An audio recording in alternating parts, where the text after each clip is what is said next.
চলে এসেছি দেখবো বলে, যেটার নাম হচ্ছে 4300 ধর্মের মাঝে শুধু ইসলামই কেন সত্য ধর্ম, রেনে ডেকার্তের অসাধারণ টেকনিক। তো চলো ভিডিওটা দেখা যাক। পৃথিবীতে 2.3 বিলিয়ন খ্রিস্টান, 2 বিলিয়ন মুসলিম, 1.1 বিলিয়ন হিন্দু, 500 মিলিয়ন বৌদ্ধ এবং 15 মিলিয়ন ইহুদি আছে।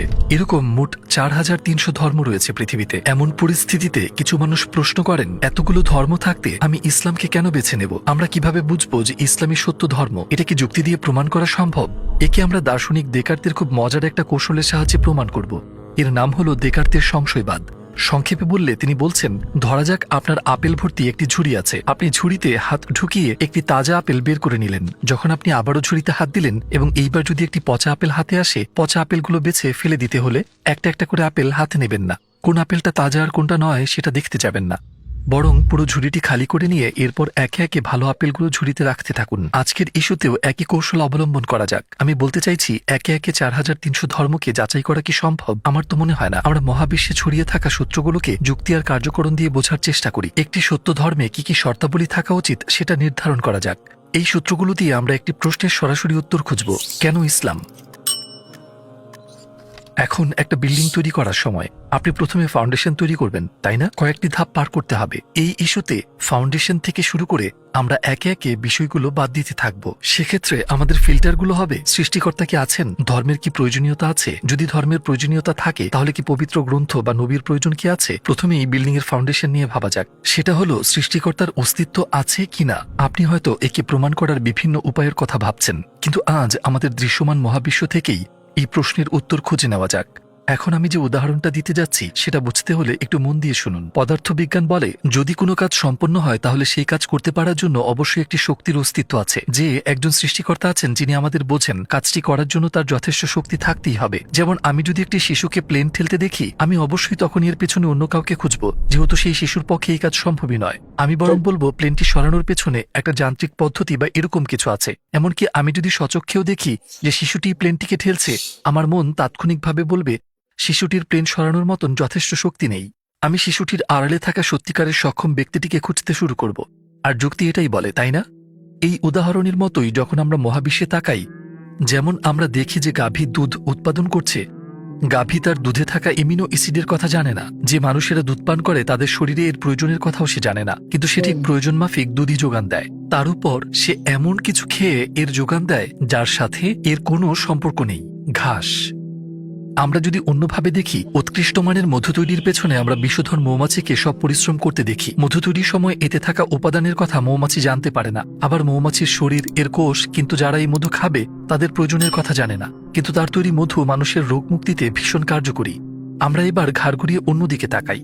আমরা দেখি শুকনো, বিস্বাদ, রংহীন মাটি থেকে গাছপালা রসালো, মিষ্টি আর রং বেরঙের ফল উৎপন্ন করছে। গাছের বীজ কিন্তু জানে না আমরা কেমন স্বাদ পেতে যাচ্ছি, কেমন ঘ্রাণ আমার নাকে ভালো লাগবে তাও গাছ জানে না। গাছ জানে না আমার চোখ কি দেখতে পছন্দ করে, গাছ আমার শরীরের প্রয়োজন জানে না। বীজ অবস্থায় এটা ছিল সাধারণ, স্বাদহীন, গন্ধহীন। এর থেকেই শত শত এমন ফল পাওয়া গেছে যার স্বাদ আমার জিহ্বার সাথে খাপ খায়, এমন একটা ঘ্রাণ যা আমার নাকের সাথে খাপ খায়, এমন সৌন্দর্য যা আমার চোখ জোড়ায়, আবার আমার শরীরের জন্য উপকারী। ঠিক এই মুহূর্তে আমার মস্তিষ্ক সাথে সাথে আমাকে বলে যে যাদের দেখে মনে হচ্ছে তারা এইসব কিছু ঘটিয়ে চলেছে, এই কাজগুলো করার মতো দক্ষতা তাদের নেই। মানে এটা খুব মজার, এমন কাউকে এমন কিছু দিচ্ছে যা তার কাছে নেই, কিন্তু সাধারণভাবে এটা অসম্ভব। এটাকে একটা উদাহরণের সাহায্যে ভাবা যাক। ধরা যাক আমার হাতে ধরা কাপড়টা একটা পর্দা, আর আমাকে দেখা যাচ্ছে না। এই পর্দাটি একটা কলম হাতে নিয়ে কবিতা লিখলো, ছবি আঁকলো। সবাই বলবে যে দৃশ্যত এই কাপড়টা এই কলমটাকে পরিচালনা করছে, কিন্তু স্বাভাবিক যুক্তি অনুযায়ী আপনি অবশ্যই ভাববেন যে কাপড়টার পেছনে কোনো শক্তি আছে। ঠিক এই উদাহরণের মতো যে সমস্ত ঘটনা নিয়ে আমরা কথা বললাম, পরিষ্কারভাবে এর পেছনে একজন সৃষ্টিকর্তা আছেন যিনি এসব নিয়ন্ত্রণ করছেন। আমরা যদি এই উদাহরণগুলো পরিষ্কারভাবে বুঝে থাকি তাহলে আমাদের মনের চোখ দিয়ে আমরা দেখতে পাবো যে একজন সৃষ্টিকর্তা আছেন যিনি আমাদের বোঝেন, যিনি পর্দার আড়ালে কাজ করেন এবং আমাদের প্রয়োজন অনুসারে সবকিছু বাস্তবায়ন করেন। এখন যদি প্রথম ফিল্টার পরিষ্কার হয়, বৌদ্ধ ও জৈন এর মতো ধর্ম এবং নাস্তিক্যবাদ, অজ্ঞেয়বাদ, প্রকৃতিবাদ এবং সংশয়বাদের মতো দর্শন বাদ পড়ে যায়, কারণ একজন সৃষ্টিকর্তা থাকতেই হবে, আপনি তাকে যে নামেই ডাকুন না কেন। এখন আমাদের দ্বিতীয় ফিল্টারের কথা ভাবা যাক। এক্ষেত্রে আমরা যুক্তিবিজ্ঞানের তুলনামূলক পদ্ধতি ব্যবহার করব। ব্যাপারটাকে আমি এভাবে বলবো, আমরা যখন চারপাশে দেখি যে কোনো সময় যে কোনো জায়গায় এই নিয়মটা ধ্রুব। যদি আমরা চোখের সামনে কোনো কাজ পণ্য দেখি, পণ্য নির্মাতা এর সম্পর্কে সবচেয়ে ভালো জানবে। আবার যখন কেউ নিয়ে কথা বলতে যাবে, যিনি এটা বানিয়েছেন তারই সবচেয়ে বেশি অধিকার এটি নিয়ে কথা বলার। যেমন আমি যখন একটা ফোন কিনি, সেটার সাথে একটা ইউজার ম্যানুয়াল থাকে, তাই না? সেটা দেওয়ার মাধ্যমে প্রস্তুতকারী কোম্পানি কিন্তু আমাকে এরকম জানিয়ে দিচ্ছে যে এই ফোনটা আমরা বানিয়েছি, তাই যৌক্তিকভাবে আমরা এই সম্পর্কে সবচেয়ে ভালো জানি, একেবারে ছোটখাটো ডিটেল পর্যন্ত। আর এই ম্যানুয়ালটা দিয়ে আমরা সেই ব্যাপারটা স্পষ্ট করছি। একেবারে সাধারণ পণ্যেও সেটা থাকে। এরপর আমাদের মাথায় এই প্রশ্নটা আসে, যদি সাধারণ কোনো পণ্যেও ইউজার ম্যানুয়াল থাকে, এমনটা কি সম্ভব যে মহাবিশ্বের সৃষ্টিকর্তা, যিনি মানব জাতিকে সৃষ্টি করেছেন ও পৃথিবীতে পাঠিয়েছেন, তিনি তাদের দিক নির্দেশনার জন্য কোনো ম্যানুয়াল পাননি? ইতিহাস জুড়ে সমগ্র মানবজাতি এই প্রশ্নগুলো করে চলেছে। কে আমি কোথা থেকে এসেছি, কোথায় আমার গন্তব্য, আমার জীবনের মানে কি? এটাও কি সম্ভব যে সৃষ্টিকর্তা আমাকে এই প্রশ্নগুলো করতে পারার মতো মস্তিষ্ক দিয়েছেন, কিন্তু এর উত্তরগুলো পাবার জন্য কোনো বার্তা দেননি? নিশ্চয়ই তিনি আমাদের পথভ্রষ্ট অজ্ঞ অবস্থায় রাখবেন না। তিনি যোগাযোগ করবেন, তিনি কি চান জানাবেন এবং আমাদের পথ দেখাতে একটি নির্দেশিকা পাঠাবেন। তাহলে আমরা বুঝতে পারছি যে আমরা যে বিশ্বাসের খোঁজ করছি সেটা অবশ্যই বই নির্ভর। এর একটা নির্দেশিকা থাকতেই হবে। আর এই দ্বিতীয় ফিল্টারের সাহায্যে আমরা শিন্টোবাদের মতো ধর্ম এবং ইয়েটিসিজম, প্যান্থিইজম বা নিহিলিজমের মতো বিশ্বাস বাদ দিতে পারি।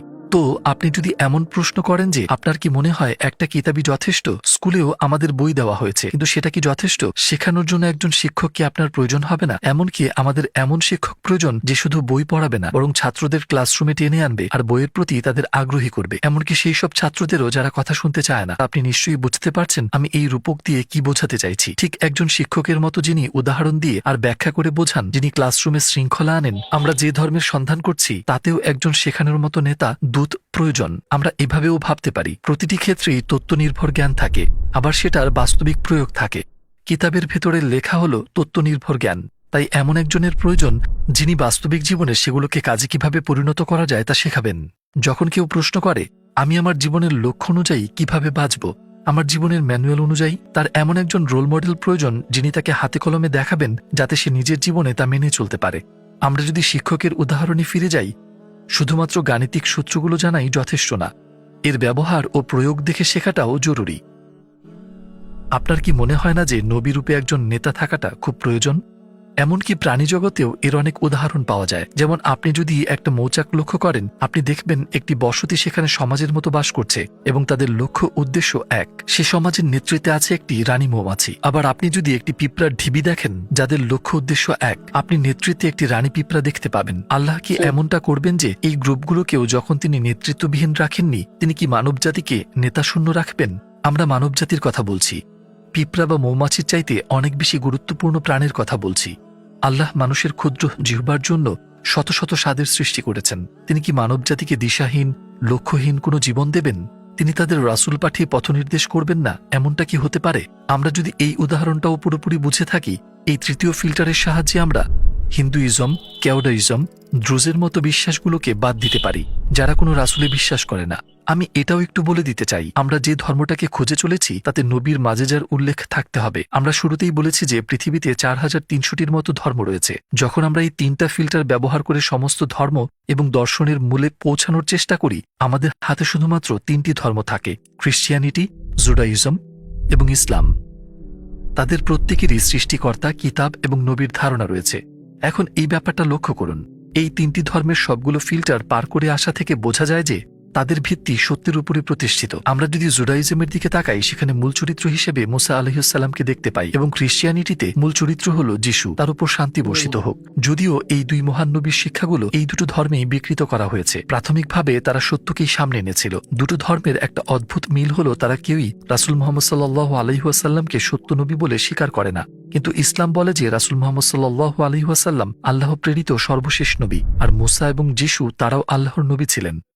এই সত্যের উপর ভিত্তি করে আমরা বলতে পারি যে যদি প্রমাণ করা যায় রাসূল মুহাম্মদ সাল্লাল্লাহু আলাইহি ওয়াসাল্লাম সত্যিকারের নবী, তাহলে ইসলাম একমাত্র সত্য ধর্ম হিসাবে প্রমাণিত হবে এবং মুসা আলাইহিস সালাম এবং ঈসা আলাইহিস সালাম আল্লাহর একই বার্তা প্রচারে পৃথিবীতে এসেছিলেন। হ্যাঁ, এটাই সেই পয়েন্ট যখন এ কথার নানা রকম প্রমাণ আমাদের মাথায় আসে। এর সবচেয়ে বড় প্রমাণ হলো রাসূল সাল্লাল্লাহু আলাইহি ওয়াসাল্লামের জীবন। ভেবে দেখুন, তিনি নবুয়তের আগে 40 বছর তার সম্প্রদায়ের সাথে কাটিয়েছেন। তার নবুয়তের 23 বছর ধরে ঠিক সেই মানুষগুলোর একেবারে চোখের সামনে তিনি ছিলেন। তার প্রত্যেকটা পদক্ষেপে সবার নজর থাকত। আমরা এখন দেখব সেই মানুষটি, আল্লাহ মাফ করুন, মিথ্যা বলতেন কিনা। যুক্তির খাতিরে আমরা জানি যে মানুষগুলো পদমর্যাদায় ভীষণ কাছাকাছি, তারা একে অন্যের অনুকরণ করে থাকেন। কিন্তু অন্যজনের চাইতে কারো মর্যাদা যত কম হয় তাকে অনুকরণ করা ততই কঠিন হয়ে পড়ে। যেমন ইবনে সিনার কথা ভাবুন, যাকে পশ্চিমা বিশ্ব আবিসিনা নামে চেনে। এক প্রতিভাবান চিকিৎসক যার লেখা বই শতাব্দী জুড়ে পৃথিবীর বিভিন্ন বিশ্ববিদ্যালয়ে পড়ানো হয়েছে। একজন অশিক্ষিত ব্যক্তি ঠিক কতটুকু আবিসিনার অনুকরণ করবে বা তার নাম ভাঙাবে? কোনো শহরে গিয়ে যদি সে বলে আমি আবিসিনা, ঠিক কতজন তাকে বিশ্বাস করবে? কিছু সময় পর যারা তার সাথে সময় কাটাবে তার আচরণ আর কার্যকলাপ দেখে বুঝে যাবে যে সে মিথ্যাবাদী। একজন গরিব জোচ্চোর সুলতানের অনুকরণ করতে পারে না। খুব অল্প সময়ে তার চলন বলনে এটা স্পষ্ট বোঝা যাবে যে সে একজন জোচ্চোর। ধরা যাক সে অনুকরণে সফল হলো, কিন্তু কতদিন ধরে সে মানুষকে ধোঁকা দিতে পারবে? কিছু সময় পর কোনো না কোনো ভাবে তার মিথ্যা ধরা পড়ে যাবে। আমরা কি এই যৌক্তিক তুলনা রাসূল মুহাম্মদ সাল্লাল্লাহু আলাইহি ওয়াসাল্লামের ক্ষেত্রে প্রয়োগ করতে পারি? তার প্রচারিত ধর্ম তার সম্পর্কে আমাদের জানায় তিনি এমন একজন ব্যক্তি যাকে আল্লাহ অসংখ্য মানুষের মধ্য থেকে নবী মনোনীত করেছেন। তিনি আল্লাহ সুবহানাল্লাহু তাআলার পক্ষ থেকে সমগ্র মানবজাতির জন্য প্রেরিত নবী। তিনি সর্বশ্রেষ্ঠ এবং মানবজাতির মধ্যে তার আখলাক সর্বোত্তম। এখন এখানে দুটো সম্ভাবনা রয়েছে, হয় এর পুরোটাই সত্যি, না হয় আল্লাহ মাফ করুন তিনি মিথ্যাবাদী। কিন্তু এটাও মনে রাখতে হবে যে যে ব্যক্তি তাকে মিথ্যাবাদী বলবে তাকে কোনো সাধারণ মিথ্যাবাদী হিসেবে দেখবে না, তাকে আপনার ইতিহাসের সবচেয়ে বড় মিথ্যাবাদী বলে ভাবতে হবে, কারণ তিনি এতখানি উচ্চ মর্যাদায় থাকা নিয়ে মিথ্যা বলেছেন। আপনার তাকে এমন একজন ভাবতে হবে যে সৃষ্টিকর্তা মানে না, তিনি শাস্তি দিতে পারেন সেই ভয় তার নেই এবং আল্লাহর নামে তিনি মিথ্যা বলেন। ধরে তিনি মিথ্যা বলেছেন, সেটা কি তিনি 23 বছর ধরে রাখতে পারবেন? অনেকেই মনে করেন রাসূল সাল্লাল্লাহু আলাইহি ওয়াসাল্লাম খুব অল্প মানুষের সাথেই মিশতেন, কিন্তু এ কথা একেবারেই সত্যি নয়। তার নবুয়তের সময় তার আশেপাশের হাজারো মানুষ তার সবগুলো দিক নিজের চোখে দেখেছে। আমরা জানি তিনি কোন হাত দিয়ে খাবার খেতেন, কোথাও প্রবেশের সময় কোন পা আগে রাখতেন, এমনকি তার নখ কিভাবে কাটতেন। মানে তারা তাকে এমনভাবে পরীক্ষা করেছে যে ইতিহাসে এমনভাবে আর কাউকে এত গভীরভাবে পরীক্ষা করা হয়নি। আপনার কি মনে হয় তারা যদি কোনো অসঙ্গতি দেখতে পেত, কোনো খুঁত দেখতে পেত, তারা তার পাশে দাঁড়াতো বা এত কষ্ট সহ্য করত? একদমই না। পাশাপাশি যারা তাকে খেয়াল করেছে তারা সবাই বিশ্বাসী ছিলেন না। যারা তার নবুয়ত অস্বীকার করেছে তারাও তাকে লক্ষ্য করেছে। তিনি নবী হওয়ার আগেও তাদের সাথে ছিলেন, শুধু তার পরেই না। তাদের মাঝে তার জন্ম, বেড়ে ওঠা, তিনি বাইরে থেকে আসেননি। তার সম্পর্কে সবকিছুই তাদের জানা। তারা তাকে এতটাই বিশ্বাস করত যে তার নবুয়তের আগে তারা তাকে আলামিন নামে ডাকত, যার অর্থ বিশ্বাসী। সবাই এক বাক্যে জানত তিনি মিথ্যা বলেন না এবং জানত তিনি কতটা সৎ। নবুয়তের পর যারা তার শত্রু হয়ে যায় তারাও নিজেদের সম্পদ তার কাছে নিরাপদ ভাবত। নবুয়তের আগে বা পরে তার কোনো খুঁত খুঁজে পায়নি। তারা শুধু একভাবেই তার দোষ খুঁজে পায়, সেটা হলো তাকে জাদুকর, বাজিকর এইসব নামে অপবাদ দেওয়া, আর কিছু না। যে ব্যক্তি মিথ্যা বলছে অবশ্যই তার এ থেকে কোনো দুনিয়াবি লাভ পাওয়া উচিত, কিন্তু তার জীবন কর্ম থেকে তিনি কোনো লাভ পাননি। বরং এমন অনেক কিছু ছিল যা তার জীবনকে কঠিন করে দিয়েছিল। তিনি টানা রোজা রেখেছেন, দারিদ্র্যের আঘাতে তিনি সেহরি এবং ইফতার ছাড়াই রোজা রেখেছেন। আয়েশা রাদিয়াল্লাহু আনহু বলেন, কখনো কখনো তার ঘরে টানা 2 মাস কোনো খাবার রান্না হতো না। তিনি খেজুর খেয়ে দিন কাটাতেন। তিনি রাতে ইবাদত করতেন, টানা সালাত আদায় করতেন। তাহাজ্জুদের সালাত কি? এটা রাতের শেষ তৃতীয়াংশে জেগে সালাত আদায় করা, তাই না? মুসলিমদের জন্য এই সালাত সুন্নাহ, ঐচ্ছিক, কিন্তু নবী সাল্লাল্লাহু আলাইহি ওয়াসাল্লামের জন্য এটা ছিল ফরজ, আবশ্যক। কেন তিনি রাতের আধারে নিজেকে এত কষ্ট দেবেন যখন তাকে কেউ দেখছে না? মিথ্যা বলার জন্য। তিনি 23 বছর ধরে নিজের প্রচার করা ধর্ম যে কারো চেয়ে ভালোভাবে পালন করেছেন, সবার চেয়ে বেশি ইবাদত করেছেন, গুনাহ থেকে দূরে থাকতে সবচেয়ে বেশি সতর্ক ছিলেন। বিশ্বের সেরা মিথ্যাবাদীর চরিত্র কি একটুও এমন হতে পারে? এসব কিছু করে তার লাভটা কি? তিনি কি এসব প্রতিপত্তি, অর্থ সম্পদ বা নারীর লোভে করছেন? প্রতিপক্ষ এই সব কিছুই দিতে চেয়েছিল, কিন্তু তিনি সবসময় একই উত্তর দিয়ে গেছেন, আমাকে যদি ডান হাতে সূর্য আর বাম হাতে চাঁদও এনে দেওয়া হয় তবু আমি দিনের পথ ছাড়ব না। তো তিনি বলেন, দুনিয়াবি লাভের জন্য আমার সংগ্রাম নয়। যদি আমাকে শুধু এই জিনিসগুলোই না বরং পুরো পৃথিবী, চাঁদ আর সূর্যও দেওয়া হয় আমি তবু পিছু হটব না। তিনি সারা জীবন মৃত্যু হুমকি পেয়েছেন। তিনি বারবার আততায়ীর ব্যর্থ শিকার হয়েছেন, তারা কেউ সফল হয়নি। নবী সাল্লাল্লাহু আলাইহি ওয়াসাল্লাম নিজ শয্যায় ইন্তেকাল করেন। কেন তিনি এত কিছু সহ্য করলেন? একটা মিথ্যার জন্য? কেন তিনি পাথরের আঘাত সহ্য করে নিলেন? এত সব অপমান আর অভিশাপ, সবকিছু তার নবুয়তের প্রমাণ হিসেবে অনেক কিছুই বলা যেতে পারে, কিন্তু সবচেয়ে বড় প্রমাণ তার জীবন।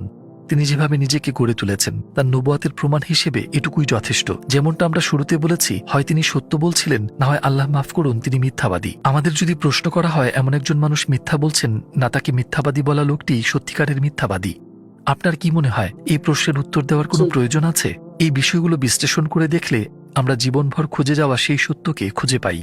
সেটা হলো আল্লাহ তাআলা হলেন সেই সৃষ্টিকর্তা যাকে আমরা খুঁজছি। যেই কিতাব আমরা খুঁজছি সেটা আল কোরআন। যে নবীকে আমরা খুঁজছি তিনি হলেন রাসূল মুহাম্মদ সাল্লাল্লাহু আলাইহি ওয়াসাল্লাম। মনে আছে আমরা শুরুতেই প্রশ্ন রেখেছিলাম ৪৩০০টি ধর্মের মধ্যে ইসলামী কেন? এগুলোই সেই কারণ।